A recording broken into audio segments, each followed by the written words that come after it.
103,8 FM MPL Radio Suara Kampar. Pendengar masih di program Tausiah Interaktif MUI Menjawab bersama Abuya Mawardi dan kita tunggu telepon 0813 6300 937. Halo, Assalamualaikum. Halo, waalaikumsalam. Baik, dengan Halo. Pak siapa dan di mana? Langsung ke pertanyaannya, Pak. Halo. Baik, kalau Ustadz, perkenalkan nama saya Hendy Ustadz dari Kubang. Ya. Ustadz, ini saya mau tanya mengenai itikaf Ustadz. Nah, itikaf ini kan umumnya dilakukan di masjid ya Ustadz ya. Nah, Ya. tapi bagi kami yang sering lembur ini, boleh nggak Ustadz kalau itikaf itu di kantor atau di musola kantor Ustadz, dan apakah itikaf yang seperti itu sah atau tidak Ustadz? Ya. Terima kasih Ustadz. Assalamualaikum warahmatullahi wabarakatuh. Waalaikumsalam warahmatullahi wabarakatuh. Silakan Ustadz. Ya. Nah, jadi ada pertanyaan bagi yang sibuk ya bekerja di kantor, kemudian juga punya niat itikaf. Tapi kan untuk kita ketahui di kantor ini kan tidak 24 jam. Ya. Ya. Maka seketika bekerja di kantor ya silakan bekerja di kantor, tapi nanti habis ke kantor langsung ke masjid. Ya. Jadi memanfaatkan waktu siang semuanya bekerja, dan memang tidak boleh pula itikaf menghalang kerja kita. Itu salah juga. Maka itikaf itu hukumnya sunat. Kenapa ulama dudukkan? Supaya jangan orang salah paham. Ya. Bekerja itu wajib. Karena melaksanakan tugas kan. Nah, itu wajib hukumnya, melayani masyarakat, menuntaskan pekerjaan, karena itu kontrak dengan pemerintah. Perusahaan. Nah, jadi harus diutamakan dulu. Maka itulah orang-orang yang punya kesibukan, punya kewajiban-kewajiban keterikatan, maka dia tidak bisa itikaf. Tapi kalau seandainya tidak ada keterikatan, kita bebas dan kita bisa mengatur waktu, atur waktu untuk itikaf. Nah, sekarang ini kan kami bekerja di kantor tapi kepengen juga itikaf. Maka kalau dia kerja kantornya cuma siang, ya malam aja dipilih. Nah, maka itikaf itu sebenarnya ada urutannya ya. Paling minimal dalam mazhab Syafi'i, paling rendah itu itikaf itu yaitu masuk masjid dengan niat itikaf sekalipun sesaat, sekalipun 1 jam, setengah jam. Dan waktunya juga apakah siang, apakah malam, tidak ada masalah. Nah, tahap yang kedua adalah i'tikaf siang saja. Nah, siang itu mulai dari apa? Mulai daripada terbit matahari sampai nanti terbenam matahari, itu siang. Nah, kemudian kalau yang tiga itu malam, jadi dia i'tikaf malam saja. Nah, kalau malam mulai dari kapan? Mulai dari menjelang terbenam matahari sampai nanti waktu fajar, masuk waktu subuh. Itu adalah i'tikaf malam saja dan full malam itu. Kemudian yang berikutnya yang lebih tinggi adalah siang dan malam. Maka 24 jam. Maka dia nanti masuk di menjelang terbenam matahari, malamnya sampai besok terbenam matahari pula. Itu i'tikaf siang dan malam. Kemudian setelah itu adalah i'tikaf 3 hari. Berarti kan 1 hari semalam. Tingkat di atas itu adalah i'tikaf 3 hari. Nanti jadi mulainya menjelang terbit matahari di 3 hari. Terbenam matahari dia keluar. Kemudian i'tikaf berikutnya itulah i'tikaf 10 hari. Di bulan Ramadan. Maka dalam Ramadan ini sudah pilihlah yang tingkat-tingkatan tadi. Untuk tahapan-tahapan afdalnya i'tikaf itu. Kemudian yang terakhir adalah i'tikaf 10 awal ke 10 pertengahan. Dia ada orang memilih, karena Rasulullah pernah dia i'tikaf 10 pertengahan Ramadan. Bukan 10 terakhir. Tapi kebiasaannya dia 10 terakhir. Tapi yang sempurna adalah i'tikaf seluruh Ramadan. Mulai dari awal Ramadan sampai terakhir Ramadan. Dia i'tikaf. Itu i'tikaf yang paling full. Baik. Tadi kami kepengen i'tikaf juga tapi bekerja di kantor, boleh di masjid kantor, di musala kantor, di kantor. Kalau i'tikaf di kantor tempat dia bekerja itu tidak ada i'tikaf, itu kan i'tikaf namanya, bekerja namanya. Maka pegang komputer kemudian itikaf, sedang bekerja. Meskipun bawa laptopnya misalnya ke musola kantor. Jadi artinya di kantor tempat dia bekerja. Itu tidak sah dia itikaf di situ. Tapi kalau seandainya di kantor itu ada musola.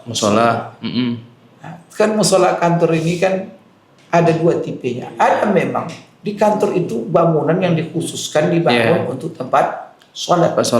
Tapi ada pula di kantor dia muter-muter, mana aja ruang yang kosong bisa diatur, itu tidak musola namanya. Tapi kalau bangunan itu di kantor dikhususkan dia untuk tempat sholat 5 waktu, ya silakan, berarti itu masjid karena dibangun untuk tempat sholat.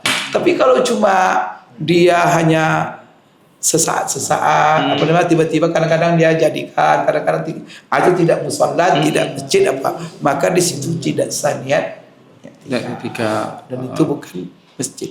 Jadi intinya bahwa syarat sah daripada itikaf itu dilakukan di masjid atau yang kita sebut dengan musola, dan musola itu adalah bangunan yang diperuntukkan untuk tempat sholat 5 waktu. Ya, Allah. Ini Buya, sebelum kita akhiri MUI menjawab ini, ada satu lagi pertanyaan yang masuk melalui WA. Ada Rio di 13 Kota Kampar. Pertanyaannya, apakah suluk yang dilakukan di musola termasuk bagian dari iktikaf Buya? Kalau seandainya orang bersuluk dia di musola, dan memang gedung itu tempat sholat, iya, termasuk iktikaf. Maka suluk itu juga iktikaf. Dan kan memang tidak Ramadan saja kan? Betul. Kadang-kadang tergantung jadwal gurunya. Kapan? Tapi ada juga yang mengkhususkan Ramadan. Bahkan ada juga yang mengambil dari awal Ramadan tuh, ada juga yang mengambil awal Ramadan. Dan itu iktikaf. Tapi dilakukan bukan di rumah. Iya. Tapi memang di tempat sholat. Di tempat sholat yang memang bangunan itu diperuntukkan di tempat sholat. Dan itu adalah iktikaf. Baik. Baik, pendengar PPL Radio Suara Kampar, sudah di penghujung program Tausiah Interaktif MUI Menjawab. Tadi sudah panjang lebar Abuya menyampaikan kepada kita, mulai dari definisi, kemudian hadis yang anjuran-anjuran, perintah-perintah untuk kita melaksanakan iktikaf, kemudian mulai dari rukun ke syaratnya Abuya sudah dijelaskan panjang lebar. Kemudian pertanyaan tadi sudah dijawab oleh Abuya. Barangkali di sesi terakhir di Buya, kami minta ajakan lah. Meskipun tadi sudah Buya ajak juga baik pengurus masjid atau masyarakat kita secara luas, bagaimana kita memanfaatkan mumpung Buya kita masih di pertengahan nih Buya, masih di pertengahan Ramadan, bagaimana nanti kita memaksimalkan hari-hari bulan Ramadan selanjutnya. Silakan Buya. Maka pesan saya kepada kita semua, mumpung kita Allah beri kesempatan di Ramadan tahun ini, Allah beri kita sehat, Allah beri kita umur, maka kesempatan ini jangan diabaikan. Karena kita untuk Ramadan yang akan datang belum tahu. Karena kalau hari kiamat belum datang, Ramadan itu pasti datang ya. Ya kan? Pasti hadir dia setiap tahun.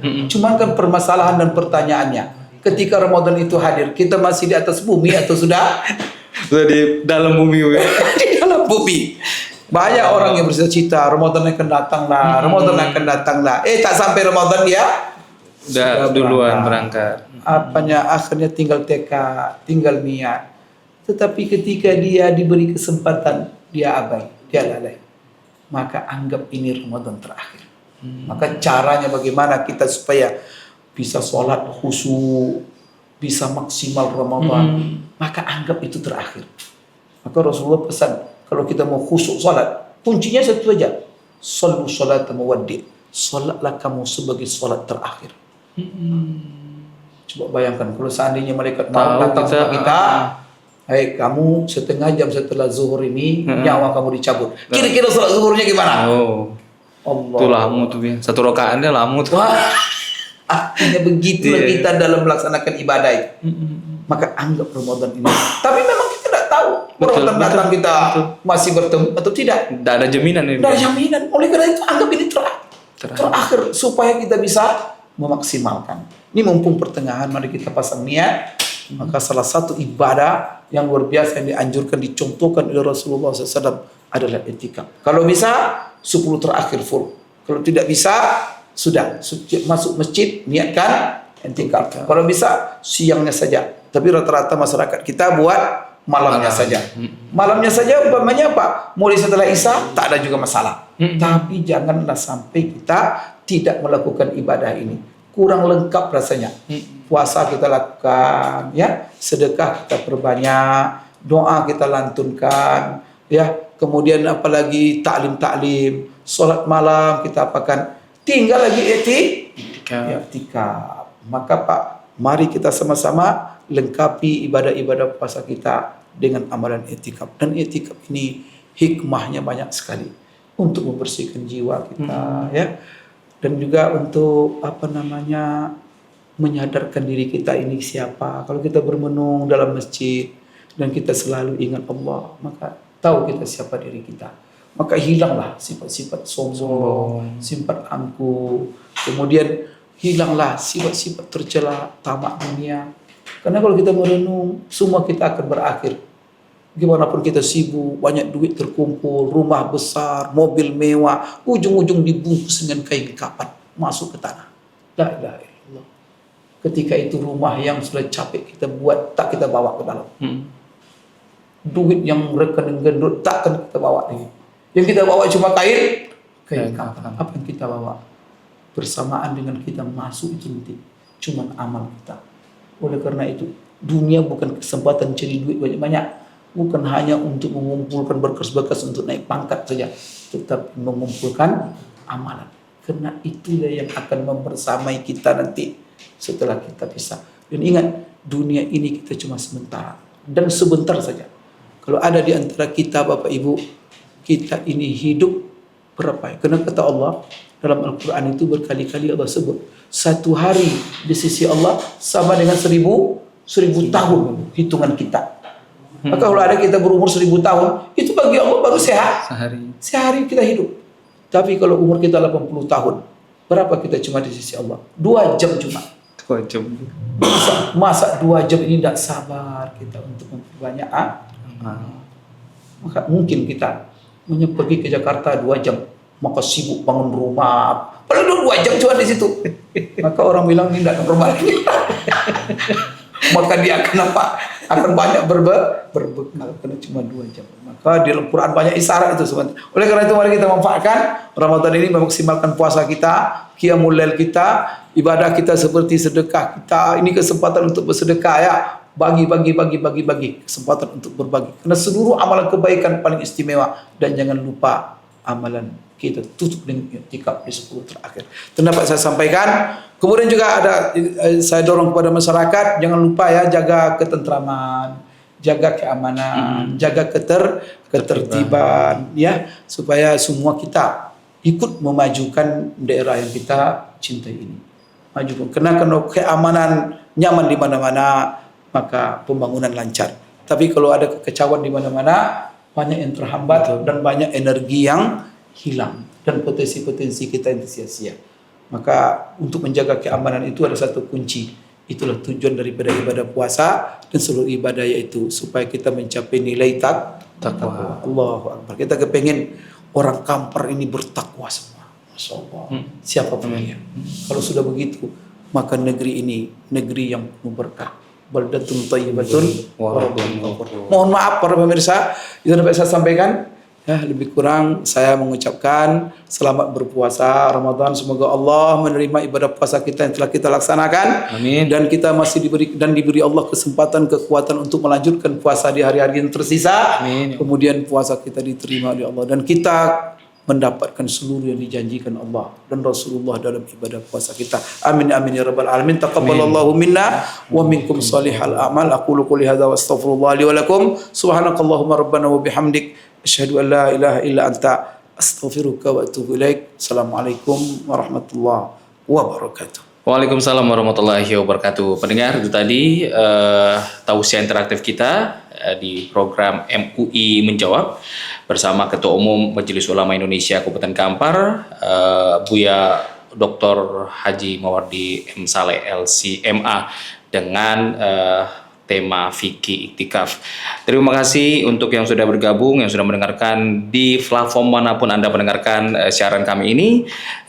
Kami ucapkan terima kasih untuk Abuya sudah hadir. Mudah-mudahan di lain kesempatan, di majelis yang lain kita bisa ketemu sesuai dengan harapan kita bersama yang disampaikan Buya. Semoga kita bisa memaksimalkan bulan Ramadan ini di hari-hari yang tersisa di bulan Ramadan, sehingga kita mendapatkan betul-betul pahala yang banyak di sisi Allah Subhanahu wa taala. Saya Aryam Rizal pamit undur diri. Mohon maaf juga atas segala khilaf dan salah.